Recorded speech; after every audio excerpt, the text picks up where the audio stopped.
चलिए अब सीधा हरियाणा से रुख कर लेते हैं मुख्यमंत्री मनोहर लाल खट्टर का। बिल्कुल नॉर्थ ईस्ट के लोगों तक पहुंच रही है, मतलब वो राज्य जहां पर कि कभी सरकारी परियोजनाओं का लाभ सीधे गरीबों तक, वहां के स्थानीय लोगों तक नहीं पहुंचता था।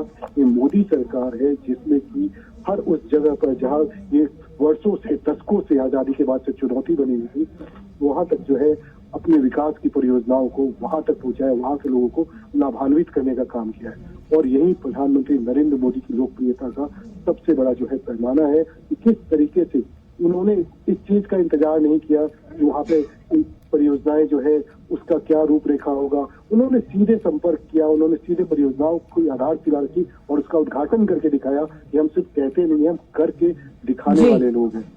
आज जम्मू कश्मीर को ले ले, नॉर्थ ईस्ट को ले ले, पूरे देश में आप कहीं किसी भी सड़क पे चल जाए, अगर कनेक्टिविटी को देखें किसी भी राज्य के अंदर, चाहे वो आप ये समझ सकते हैं केंद्र सरकार के साथ वो राज्य सहयोग कर रहे हैं या नहीं कर रहे हैं, या वो राज्य अगर उसका वहां पर कई बार क्या होता है कि वहां पर जो आपको भूमि अधिग्रहण है वो एक बड़ी चुनौती हो जाती है। बिल्कुल। लेकिन उसके बाद भी केंद्र सरकार जो है उन राज्य सरकारों के संपर्क में लगातार रहकर लोगों तक, उस राज्य के, देश के लोगों तक उसका फायदा पहुंच सके, इसके लिए खुद से प्रयास करती है, खुद से उन चीजों का इनिशिएटिव लेती है। जो भूमि अधिग्रहण को लेकर के जिस तरीके की परेशानी आती है उसको सॉर्ट आउट करने का काम, फंडिंग का काम, इन्वेस्टमेंट का काम, वो सारी सरकार जो है उन्हें एक पोर्टल पर, मतलब पहले जो अलग अलग चैनल्स होते थे, अब एक पोर्टल पे ये सारा काम करने का मोदी सरकार का जो है ये एक रणनीति के तहत उसको काम किया जाता है कि किसी भी तरीके, किसी भी राज्य या सरकार के विवाद के बीच में जनता का नुकसान ना हो, जनता को पहले फायदा हो, उसके बाद किसी भी तरीके की चीजों को देखा जाए। तो प्रधानमंत्री का जो ये एक तरीके का विजन है, इसी का असर है कि आप लगातार किसी भी राज्य में आप जाए, आपने प्रधानमंत्री का अभी पश्चिम बंगाल के अंदर दौरा देखा था, लोगों का अपार, आपने विशाल जनसमूह देखा होगा, कैसे प्रधानमंत्री को पश्चिम बंगाल में लोग जो है किस तरीके से सुनने के लिए आए। आपने इसके अलावा भी देखा होगा, आंध्र प्रदेश में देखा होगा, आपने तेलंगाना में देखा, तमिलनाडु में देखा, मदुरई में देखा आपने कि प्रधानमंत्री के को सुनने के लिए, मतलब आप एक तरीके से उनको, उनके काम करने की जो कार्यशैली है उसको लेकर के न सिर्फ आप उत्तर भारत बल्कि दक्षिण भारत के अंदर भी लोगों के अंदर एक, जो आप कहीं भी हो जाते हैं तो आपने देखा होगा कि लोग मोदी मोदी चैंटिंग करना शुरू कर देते। तो ये एक ऐसी आप खासियत कह सकते हैं प्रधानमंत्री मोदी की। आप देखिए इतना बड़ा प्रोजेक्ट है, प्रधानमंत्री इस प्रोजेक्ट का मुआयना भी कर रहे हैं, निरीक्षण भी कर रहे हैं, प्रधानमंत्री इन चीजों को जो है लेकर के इसके बारे में जानकारी भी ले रहे हैं। इसकी लाइफ कितनी होगी, अब किस तरीके का चीज है कि इसकी लाइफ कितनी होगी, इसका मेंटेनेंस कौन रखेगा, इन चीजों का जो है रखरखाव के ऊपर, इसकी लाइटिंग को, सोलर नेचुरल लाइट क्या है इसमें, इसके अलावा ग्रीन लाइट का कितना इस्तेमाल किया गया है, इसके अंदर सीवरेज का क्या व्यवस्था है। तो सारी जो बारीक चीजें हैं इनका प्रधानमंत्री जो है इन प्रोजेक्ट के जरिए यहाँ पर जो है उनकी भी जानकारी लेते हैं। तो सिर्फ शिलान्यास और उद्घाटन नहीं करते बल्कि प्रधानमंत्री इसके तह तक जाते हैं और इससे होने वाले फायदे के बारे में भी प्रधानमंत्री जानकारी लेते हैं ताकि लोगों को समुचित फायदा पहुंच सके। बिल्कुल, सीधे तौर पर क्या है, सब चीजों की जानकारी खुद प्रधानमंत्री लेते हुए नजर आते हैं।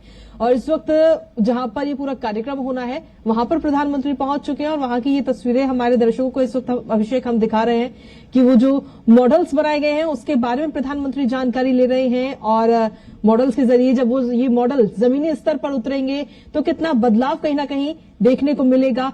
सीधे तौर पर प्रधानमंत्री ये सोचते हैं, एक आम नागरिक होते हुए प्रधानमंत्री ये जानने की कोशिश करते हैं कि जब ये पूरा प्रोजेक्ट, जब ये पूरा मॉडल बनकर तैयार होगा तो इससे सीधी जो सहूलियत है वो आम जनता तक कैसे पहुंचेगी, कितनी पहुंचेगी, लोगों को किसी प्रकार की कोई समस्या तो ना हो, इन तमाम चीजों का प्रधानमंत्री जरूर ध्यान रखते हैं। अभिषेक, ये जो देखिए पूरा ये 19 किलोमीटर का जो ये प्रोजेक्ट है, प्रधानमंत्री ये पूरे प्रोजेक्ट को समझ रहे हैं। उन्होंने जो है सड़क पे अभी इस एक्सप्रेसवे का निरीक्षण भी किया और इनकी बारीकियों को समझा, किस तरीके से ये बना है, इसका क्या इम्पैक्ट क्या होगा, क्या फायदा होगा, इसको और कैसे कैसे कनेक्ट किया जा सकता है।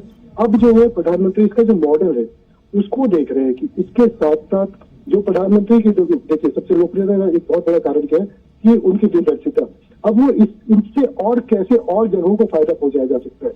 तो वो देखते जरूर है, सारी बातों को समझते हैं, बारीकियों से समझते हैं। और आप समझिए कि सभी मंत्रालय, जितने मंत्रालय है, सभी के जो अधिकारी है, सभी के जो मंत्री, उनके साथ प्रधानमंत्री का लगभग जो है इंटरेक्शन होता है। वो सारी परियोजनाओं का प्रधानमंत्री जो रिपोर्ट देखते हैं, रिपोर्ट लेते हैं। और सिर्फ ये नहीं कि उन्होंने शुरुआत किया तो क्या हुआ, जिस भी प्रोजेक्ट की शुरुआत देश भर में चल रही है, जिसके बड़े प्रोजेक्ट, छोटे प्रोजेक्ट, सभी का प्रधानमंत्री निगरानी करते हैं। आपने देखा होगा, चाहे बड़े जो आपके प्रोजेक्ट है या फिर इसके अलावा जो फ्यूचर प्रोजेक्ट्स है, उनको लेकर के प्रधानमंत्री नरेंद्र मोदी दिन भर की अपनी व्यस्तता के बाद भी उसके देर शाम तक जो है बड़ी बड़ी बैठकें करते हैं। आपने कैबिनेट के अंदर देखा होगा, बड़े बड़े फैसले लिए जाते हैं। कई सारी ऐसी चीजें हैं जिनको लेकर के प्रधानमंत्री यहाँ पर जो है उनको उनकी डिमांड है कि वो प्रधानमंत्री आए और इन चीजों की शुरुआत करें। पूरे देश से जो है प्रधानमंत्री को जो फीडबैक है वो लोगों से आता है, नए कि किस तरीके की परियोजनाओं की शुरुआत की जाए। तो ये प्रधानमंत्री का एक बहुत बड़ी लोकप्रियता का कारण है, जो आज जो है गुरुग्राम के लोगों को भी देखने। गुरु द्रोणाचार्य की इस पावन धरती पर आपका वंदन करते हैं, अभिनंदन करते हैं, हृदय से स्वागत करते हैं। जन सेवा, राष्ट्र सेवा के आपके जज्बे को सादर नमन करते हैं। और इस अवसर पर मंच पर आसीन सम्मानीय महानुभावों का भी स्वागत। हरियाणा के माननीय राज्यपाल आदरणीय श्री बंडारू दत्तात्रेय जी, हरियाणा के लोकप्रिय मुख्यमंत्री माननीय श्री मनोहर लाल जी, केंद्रीय सड़क परिवहन एवं राजमार्ग मंत्री माननीय श्री नितिन गडकरी, मंचासीन केंद्रीय मंत्रीगण, हरियाणा के उप मुख्यमंत्री, हरियाणा सरकार के मंत्रीगण, सांसदगण तथा अन्य गणमान्य अतिथिगण का भी हृदय से स्वागत। और स्वागत करते हैं दिल्ली एनसीआर तथा गुरुग्राम वासियों का भी, और वीडियो कॉन्फ्रेंसिंग के माध्यम से देश भर से हमारे साथ जुड़ रहे सभी विशिष्ट अतिथिगण का भी हार्दिक स्वागत। देवी और सज्जनों, देश में विकास की अनुपम परिकल्पना के साथ एक नए युग का सूत्रपात हो चुका है। अतुल्य कर्तव्य निष्ठा के साथ किया जा रहा राष्ट्र निर्माण का ये अभियान आज 1 लाख करोड़ रुपए से अधिक की परियोजनाओं के माध्यम से विकास की नई तस्वीर उकेरने जा रहा है।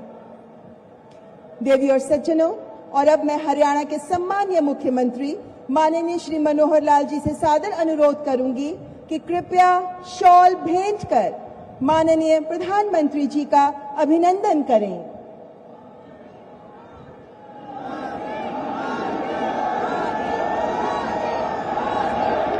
और अब माननीय प्रधानमंत्री जी को आदरणीय गुरु द्रोणाचार्य जी, महाभारत के शूरवीर योद्धा, प्रेरक गुरु की प्रतिमा स्मृति चिन्ह स्वरूप भेंट की जा रही है। पंच धातु के लेप से निर्मित है ये प्रतिमा।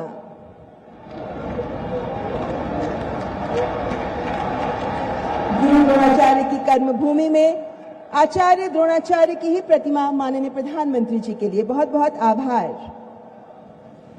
सर्वविदित प्रज्वलित जन प्राण, नव भारत का निर्माण, आत्मविश्वासी अलौकिक जन, देश का यशगान, राष्ट्र वंदन, राष्ट्र नमन। और अब मैं माननीय केंद्रीय मंत्री तथा गुरुग्राम से आपके प्रिय सांसद माननीय श्री राव इंद्रजीत सिंह जी को माननीय प्रधानमंत्री जी तथा समस्त अतिथिगण का स्वागत करने के लिए आमंत्रित करती हूं।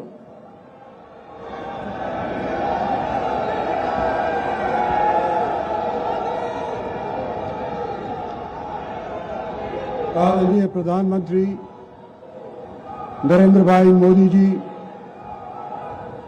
माननीय मंत्री नितिन गडकरी साहब, माननीय मुख्यमंत्री श्री मनोहर लाल जी,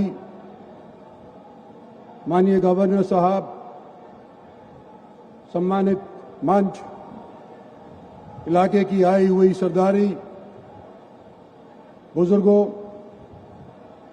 नौजवानों, माताओं, बहनों, प्रधानमंत्री नरेंद्र भाई मोदी का पिछले 1 महीने के दौरान हरियाणा के अंदर दूसरी बार आगमन हो रहा है। आज से कुछ समय पहले रेवाड़ी के गांव माजरा के अंदर एम्स का शिलान्यास करने के लिए आप पधारे थे